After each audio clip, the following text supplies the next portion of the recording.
3 months. 3 months of silence. 3 months of theories and whispers and backstage rumors swirling through the wrestling world like a storm nobody could predict. And then, at Elimination Chamber Toronto, the roof nearly blew off when she returned. When Jade Cargill walked back into that building with fire in her eyes and vengeance in her heart, the entire landscape of WWE's women's division shifted in an instant. But here's the question that's tearing the wrestling community apart right now: what really happened during those 3 months? Why did she disappear? And more importantly, should we believe what we're being told about Jade Cargill? Before we dive deep into this rabbit hole, I need you to do something for me, for yourself really. If you care about getting the real story, the unfiltered truth about what's happening behind the curtain in WWE, then please, hit that subscribe button right now. Join the SLAMZONE family. Because what I'm about to tell you, what we're about to uncover together, this is the kind of breakdown you won't get anywhere else. And honestly, this channel exists because of you. Your support, your engagement, your passion for this business keeps us going. So drop a comment below, tell me what you think about this entire situation, and smash that notification bell because trust me, you're not going to want to miss what's coming next. Now let me take you back. November 22nd, 2024. SmackDown. The parking lot. Jade Cargill, one half of the WWE Women's Tag Team Champions, was found absolutely destroyed. I'm talking brutally attacked. Slammed through the windshield of a car like she was nothing. The imagery was horrifying. Glass everywhere. Her body crumpled.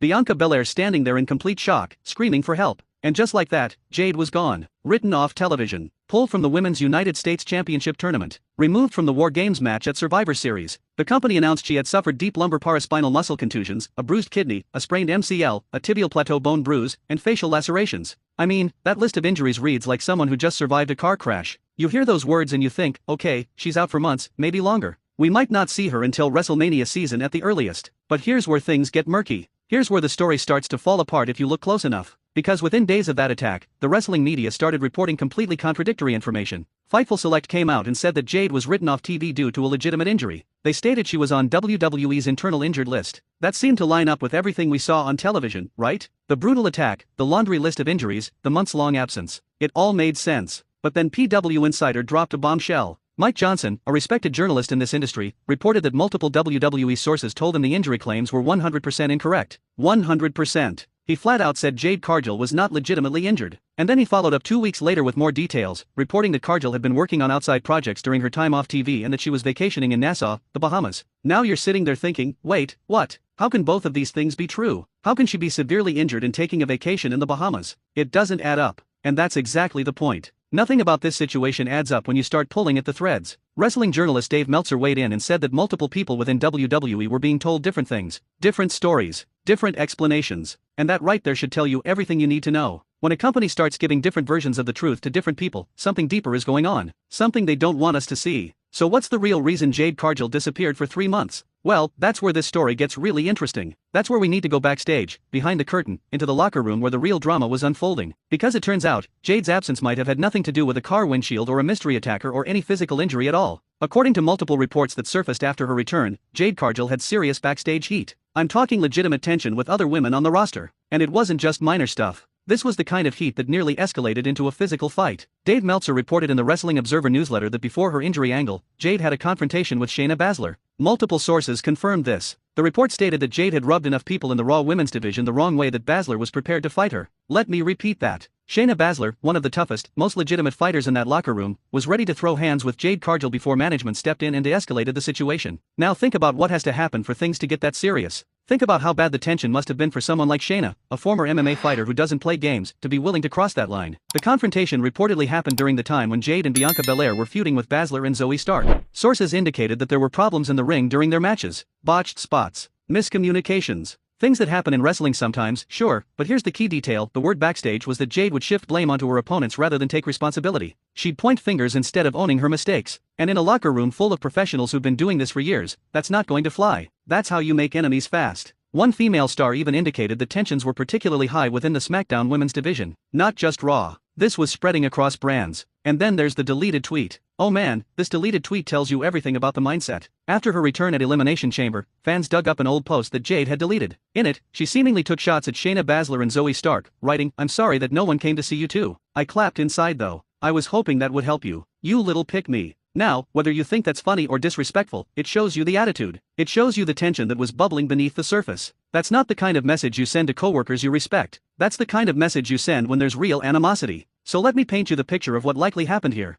Jade Cargill comes to WWE with a massive contract, gets the red carpet treatment, appears on television with Triple H and Charlotte Flair before she even debuts in the ring, gets pushed immediately as a star. She's presented as this dominant force, this unstoppable athlete. And to her credit, she looks the part. She has the physique, the presence, the confidence. But here's the thing about professional wrestling, it's not just about how you look. It's about how you perform in that ring. It's about protecting your opponent. It's about making everyone around you better. And if the reports are true, if Jade was struggling with some of those fundamentals and then shifting blame when things went wrong, that's going to create problems. That's going to create resentment. Now, WWE had a decision to make. They've invested heavily in Jade. They see her as a future top star. They know she has mainstream appeal and crossover potential. But they also can't have someone tearing apart the locker room. They can't have their top women ready to fight each other backstage. So what do? They write her off TV with this dramatic attack angle. It gives her time away to cool off. Time for the heat to die down. Time for everyone to take a breath. And maybe, just maybe, time for Jade to reflect on her approach and how she carries herself in that locker room. The question is, did it work? Well, that's what makes her return at Elimination Chamber so fascinating. Because she didn't just come back and apologize or try to make peace. She came back and immediately attacked Naomi. She came back aggressive. She came back making a statement.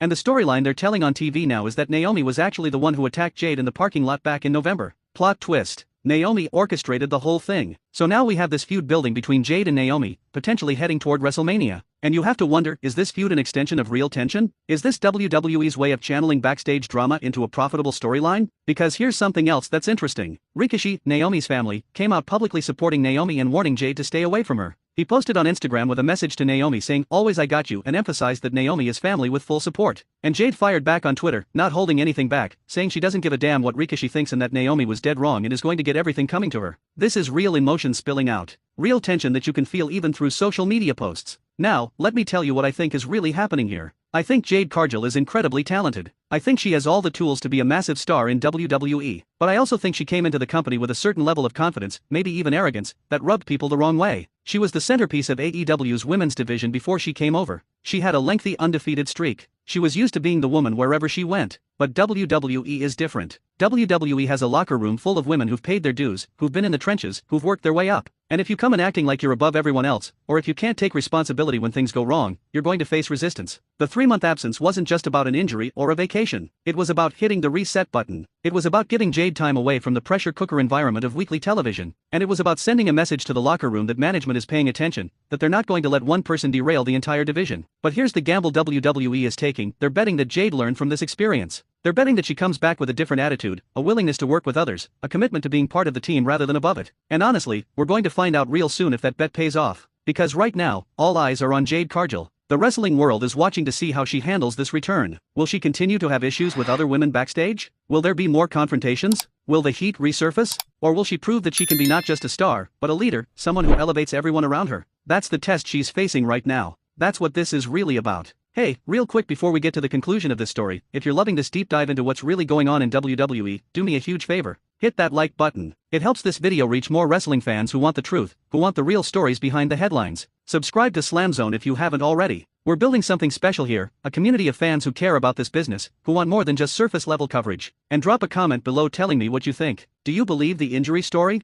Do you think Jade has changed? What do you want to see happen with her character moving forward? Your thoughts matter to this channel. This is our community, and I read every single comment. Now, here's what makes this entire situation even more complicated. Wrestling legend Conan recently voiced serious concerns about Jade Cargill's in-ring abilities. He compared her situation to Liv Morgan back in 2022, suggesting that Jade might be too green, too inexperienced, to be carrying the responsibilities of a top champion. He said that a champion needs to be a reliable general in the ring, someone who can guide less experienced opponents and consistently deliver main event quality matches. And his assessment was that Jade isn't there yet. She still needs to develop those skills. Now, that's a harsh critique from a respected veteran. But you know what? It lines up with what we've been hearing about the backstage issues. If Jade is struggling with certain aspects of ring work and then deflecting blame when things go wrong, that creates exactly the kind of tension we've heard about. Because veterans like Shayna Baszler know what it takes to work safely and effectively. They know when someone isn't pulling their weight. And they're not going to just sit there and let their careers be put at risk or let the quality of matches suffer without speaking up. So should we believe what we're being told about Jade Cargill? Should we buy the injury story? Should we accept the storyline explanations? Or should we read between the lines and understand that something much deeper was happening? I think the answer is obvious.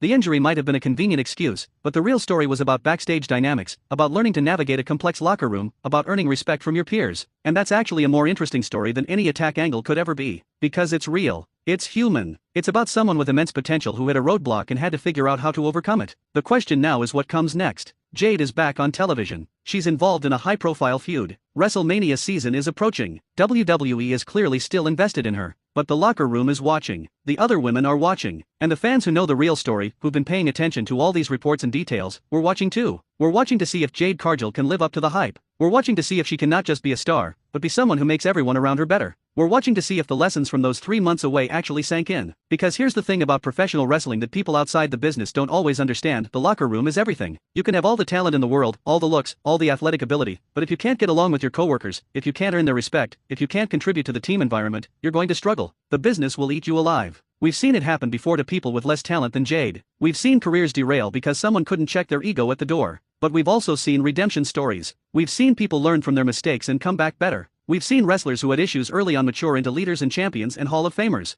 That path is still available to Jade Cargill. The door is still open, but she has to walk through it. She has to do the work. She has to prove that she's not just about the presentation and the Instagram photos and the crossover appeal. She has to prove she's about the craft, about the respect for this business, about lifting others up while she rises herself. I'll be honest with you, I'm rooting for Jade. I want her to succeed. I want to see her reach her full potential. But I'm also realistic about what it takes. This industry has a way of exposing people who aren't genuine. It has a way of revealing character, or the lack of it. And right now, Jade Cargill is under a microscope. Every match, every backstage interaction, every interview, it's all being scrutinized. Not just by management, but by her peers, by the veterans who've seen countless people come and go in this business. The story of Jade Cargill's 3-month absence is ultimately a story about growth. It's about a talented individual who hit a wall and had to figure out how to get past it. Whether that wall was a legitimate injury or backstage heat or a combination of both, the result is the same: she had to step back, reassess, and come back different, better, more mature. The WWE Universe is waiting to see if that transformation really happened. We're waiting to see if this is the beginning of a legendary career or just another cautionary tale about potential unfulfilled. So as we watch this storyline with Naomi play out, as we head toward WrestleMania season, as we see where WWE takes Jade Cargill next, remember that there's always more to the story than what we see on television. Remember that behind every angle, every push, every absence, there are real people dealing with real challenges. And sometimes the most interesting stories aren't the ones written by the creative team. Sometimes they're the ones happening in the locker room, away from the cameras, where careers are really made or broken. That's the truth about Jade Cargill. That's what we should believe. Not the simple injury narrative. Not just the on-screen storylines, but the complex reality of a supremely gifted athlete learning to navigate one of the most unique and demanding businesses in entertainment. She has everything she needs to be a superstar.